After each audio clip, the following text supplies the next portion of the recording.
Now we are going to see about VXML script element and VXML.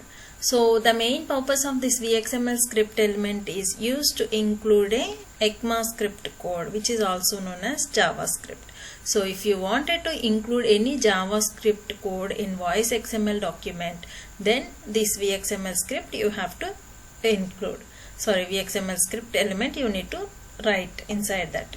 So syntax is VXML script. Inside that ECMAScript code has to write. You can include any valid ECMAScript code within the VXML script element, including functions, definitions, variable declarations, conditional statements, loops, and so on. Anything you can write it.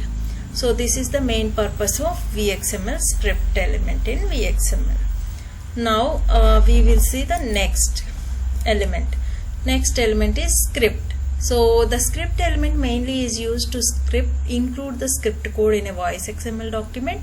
This element is used to embed script code in the document, which can be used to perform calculations, manipulate the data, or to interact with the voice XML interpreter. So here see the syntax is script. Inside that you need to write a script code here.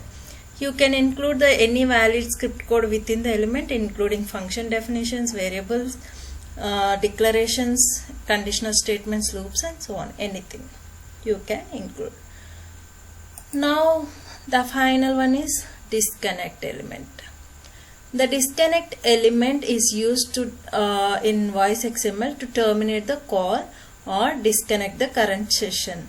So if you wanted to terminate or current session or call, then you have to use the disconnect element. It can be used to hang up a call, stop processing a voice XML document, or to transfer control to another application or resource. The syntax is just like disconnect, that's it. The disconnect element has no attributes or child elements and is used as a standalone element to terminate the current session. I'll show you the example for this disconnect. See here, this is what, press any key to the end the call, like this we are giving, right? So just inside the grammar I have given like this, and then input mode is just like this, any key if they press, then just you have to call the disconnect keyword. That's it. So I hope you understood well about all the VXML elements and architecture, everything. So if you like this whole session of VXML, please do like and subscribe to my channel. Thank you. Thanks a lot.